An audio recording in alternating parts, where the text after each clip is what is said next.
Hi all! Everything in my video is pulled from the public domain, and I am using them under the Fair Use, Fair Dealings guidelines. Everything I say is my own opinion. You should look into this information for yourselves, but I'm pretty sure I'm right. Good morning, everybody. Wow, this archetype thing, this Spotify deal, the backlash has been brutal. So basically that's what we're going to be talking about today is what has happened since yesterday when this podcast dropped and where it's going and what I'm thinking. So let's just jump right in and get there today because, yeah.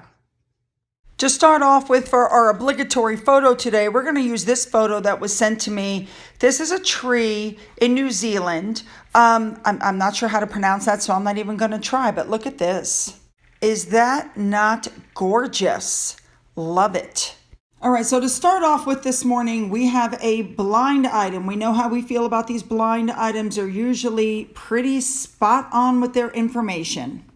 And what this one is claiming is that apparently Harry and Meghan tried to hire UK production teams and everybody claimed to be booked. So basically nobody wants to work with them.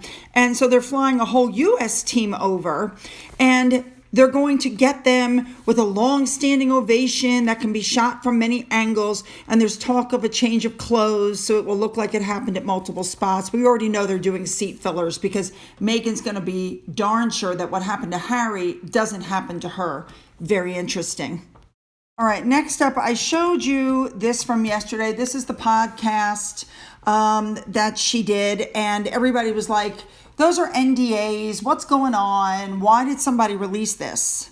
Now, if you'll notice, the person at the top is a Sussex Squad member, and she's saying, are people allowed to screenshot these Zoom meetings? What's going on? This has never happened before. And the woman below, Melissa Murray, says, I was on this call and we were explicitly told it was not for public consumption. It breaks my heart her trust was violated. So if you guys want to know who this is, she's a professor at law at NYU. And she's co-host of a Strictly Scrutiny podcast. She's a talking head on MSNBC. So my question is, why is a law professor from NYU talking to Meghan Markle? There's your question. Moving on. So now the stuff is coming out about the whole fire story. Let's just jump in there. First of all, Royal Instablog pointed out very correctly the difference between Harry and Meghan at an engagement after they were shaken up by the fire incident and William and Catherine after they were told that topless photos of Catherine that were taken with a long angled lens were splashed all over the news right before William and Catherine had to go to a mosque, I believe it was. Yes, I can see the red-rimmed eyes, the crying. We're so upset. Our child was almost killed in a fire at the nursery. Harry, I don't want to go. I don't want to go. Make it stop. Make it stop. I mean, look at this. That does not look like two unhappy people, in contrast to these photos, where it's very obvious that they've been upset by something. And of course, we found out later on it was the photos. Therein lies the difference, okay? Well, okay, let's move on to the fire thing. Now, I told you guys that everything was going to unravel, and sure enough, it is unraveling. Clara Monda pointed out, don't you think that the High Commission undertakes risk assessments for royal visits and where people are going to be staying? And don't you think that there's smoke detectors and equipment where there should be, where royals are staying? Now, here's Russell Myers, who was one of the royal reporters who was there with them. And when he was asked about it, he said, well, first I've heard of it, but I do recall the beautiful sunny weather. So they heard nothing about this.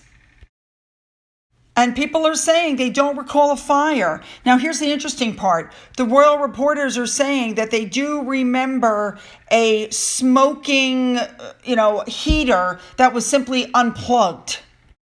So yes, absolutely, there was no fire. A heater smoked and was unplugged. And the heater, by the way, was brought by Meghan. But why would you put a heater in a room when it's that warm outside? That makes no sense to me. And by the way, for those who may not know it, and thank you to Sabira on Twitter for this, but when you buy a new heater and start it for the first time, there's smoke because the manufacturer coats the burner parts with a thin coat of oil to protect them from rust. So much for the big fire theory. And by the way, remember, this is the first time during this podcast that we heard anything about a fire, which means it wasn't reported by Oprah or Jack Royston or Owen Scobie or Tom Bradby. They all missed it. But yet, as Akua on Twitter pointed out, Megan peeing in the bush was reported, but this other stuff was, never reported. Yeah, exactly. So another lie debunked when she said her boy could have burned to death in the housing unit while in the care of the Zimbabwe nanny. Okay, again, in looking this up, they were not in a housing unit, unless, of course, you're counting this as a housing unit. Correct, people. So now we've proven that she lied about where she was staying. She lied about the fire. All right, let's keep going. And when I see posts like this, it really gets me because after all, Queen Elizabeth and Philip honeymooned in Kenya. William proposed to Catherine there. Diana's niece and nephew went to school in South Africa. Harry has brought all of his exes to Africa and nothing ever happens. But the second Meghan Markle gets there, her child's almost killed. Yeah, you guys seeing a pattern here? So now people from South Africa are putting up their comments and they are most unhappy. They're saying that Meghan and her family stayed at the British High Commissioner's residence where dignitaries have stayed with top-notch security. Direct police and emergency services have priority access. And she called it a housing unit. That the place didn't have smoke detectors, which apparently she thinks it's because it's Africa or the roof is thatched like a chocolate box house. Of course, they have smoke detectors. They're also upset because she called the African print sling a mudcloth. That's ignorant, they're saying. They called a South African ladies your sisters, and the level of disrespect she is paid is astonishing. It's an insult to the culture and to the colonizers who called it that. And she could simply have said, our baby used a sling-like cloth. I'm sure she told me the name, but I can't for the life of me recall. It was a beautiful African print. But to call it a mud cloth, like, come on, bad start, Meghan. And I completely agree.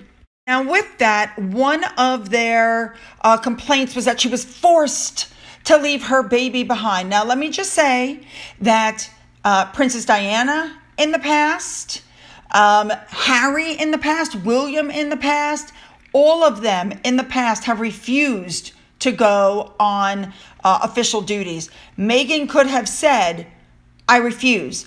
I'm not going. Harry could have gone by himself and he could have made, apologies. She's uncomfortable or she's not feeling well, whatever. She could have refused, but she didn't. And there you go. All right, ladies and gentlemen, let's move on to the podcast itself. Now, starting with Spotify. There was a lot of buzz around it. There was a lot of stuff going on around it. And in the end, 10 hours later, she hadn't even pulled in 10,000 views. And that's absolutely correct. I double checked it. And then after 24 hours, it still was not listed in the top 200. And I know that because I looked at it specifically. Okay. Now, here's the interesting part. As you can see quite clearly on here, Spotify artificially inflated it into the Amazon chart as number 2. Now, why is it being said that that was artificially pushed up? Well, here you go. How can it be number 2 on the charts if it's not even on their list of top episodes? Oops. They kind of forgot to do that too. It's been artificially inflated. I might add that Sunshine Sacks has their people tweeting about it. There's one on Twitter that we saw tweeting literally every 15 minutes trying to get your attention to go look at this. It's horrible. People are panning it. Now, here's the interesting thing that really happened. Poor Serena didn't get a word in edgewise. I've already told you guys that. It was very obvious. She didn't get a freaking word in edgewise. Megan ran the whole thing and turned 90% of it to herself. But I guess as her friend, and since she was on the podcast, she felt the need to put this up, saying, go ahead, stop by, look at the podcast. By the way, that little girl that is being held is like 5 years old now. And it appears to me that they weren't able to put up a picture of the three of them together because the three of them haven't been together in years. Yep. Well, newscasters are literally having a field day with this. They can't stop laughing as soon as they hear the podcast. And you guys know how much I love Australia TV. So let's look at just a few of the things that they had to say, shall we? First up from Sky News, we have the Kenny Report, and I have edited it down just to the basics. Listen to this. Now the fun that I promised you. The hilarious and equally appalling news story of the day. Meghan Markle, the actress formerly known as a Duchess, has launched a podcast. She rails against media and superficiality by doing superficial media, and she plays the victim. I haven't listened to all of this. I'm not that much of a masochist. But the actress and writer Hilary Rose did, and she wrote about it in the London Times. Her review ran in the Australian today, opening with the line, "In hindsight, I should have beaten myself unconscious an hour ago with a copy of Finding Freedom." Rose's review. Actually, it's Meghan running through her greatest hits as an empowered woman, living her authentic and best life thanks to the man she married, Rose writes. One of the most privileged women in the world, leading a charge for change on behalf of women everywhere. Spare us.